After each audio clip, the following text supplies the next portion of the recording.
बिस्मिल्लाहिर्रहमानिर्रहीम। हमारे सामने ये चंद जुमले हैं अरबी के, इस पर एराब लगाना है। जी हाँ जनाब अरशद साहब शुरू करें। फी बनी साद, बुलंद आवाज से, ताकि हमारे नाजरीन और हमारे सामईन, हमारे अहबाब को आपकी आवाज सुनने में तकलीफ न हो। फी बनी सादिन, तरकीब कीजिए इसकी। फी हरफ जार, जी हाँ बनी मुदाफ, जी, साद मुदाफ। ये बात आपको समझ में आ गई। ये बताएं कि बनी असल में क्या है।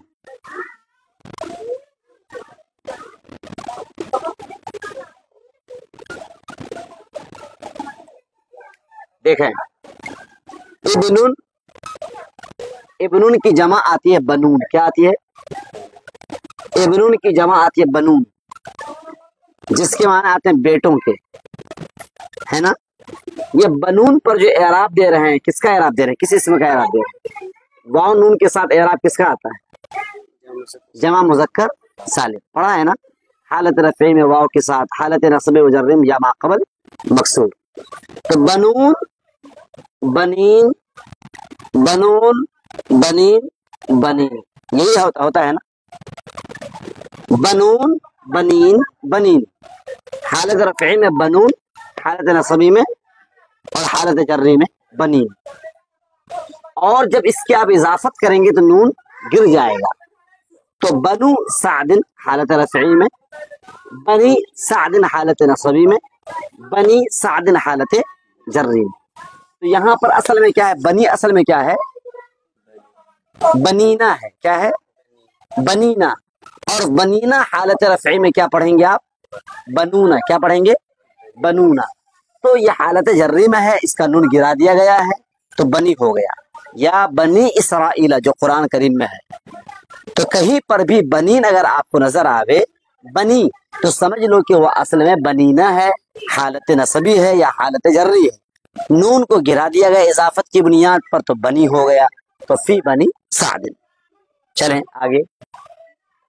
कानत हलीमतु बिन्त अबी ज़ुऐब सादिया, कानत हलीमतु, क्योंकि कानत का क्या है? इसम है। ओके। बिन्त पर एराब वही आएगा जो एराब बिन्त से पहले वाले इसम का आएगा। तो हलीमा पर पेश आ रहा है तो बिन्त पर भी क्या आएगा? पेश आएगा। हलीमा पर अगर जबर आए तो बिन्त पर भी जबर, और हलीमा के पर तो जेर तो आ ही नहीं सकता क्योंकि गैर मुहसन बाहर कैफ। तो बिन्त पर वही एराब आएगा जो एराब बिन्त से पहले का है। अब्दुल्ला, अब्दुल्ला हिब्नु, अब्दुल्ला हिब्ना और अब्दुल्ला हिब्नी, क्योंकि अब्दू, अब्दा, अब्दी अगर यहाँ पर है तो इब्ना, इब्ना, इब्नु, इब्नी। तो बिन्त या इब्न पर वही एराब आएगा जो एराब हलीमा पर आएगा, यानी बिन्त से या इब्न से पहले आएगा। बस में आ गए ना। तो कानत हलीमतु, हलीमा जो है ये क्या है? गैर मुनसरिफ। हलीमा क्या है? गैर मुनसरिफ। गैर मुनसरिफ का एक सबब है तानीस। क्या है? तानीस। और तानीस को दो हिस्सों में बांटा गया। एक तानीस लफ्जी है और एक तानीस मानवी है। तानीस लफ्जी की फिर तीन पहचानें हैं। नंबर एक पहचान यह है कि गोलता आवे। नंबर दो यह है कि अलिफ मकसूरा आवे। नंबर तीन यह है कि अलिफ ममदूदा आवे। तो हलीमा क्या है? गैर मुनसरिफ, क्योंकि ये तानी से लफ्जी है, तानी से। और दूसरा सबब क्या है? ये अलम है। क्या है? ये अलम। तो कानत हलीमतु, वरना अगर ये मुनसरिफ होता तो हलीमतुन पढ़ते। क्या पढ़ते? हलीमतुन। और ये हलीमतुन पढ़ सकते हैं कब? जबकि इससे हम अलम को निकाल दें।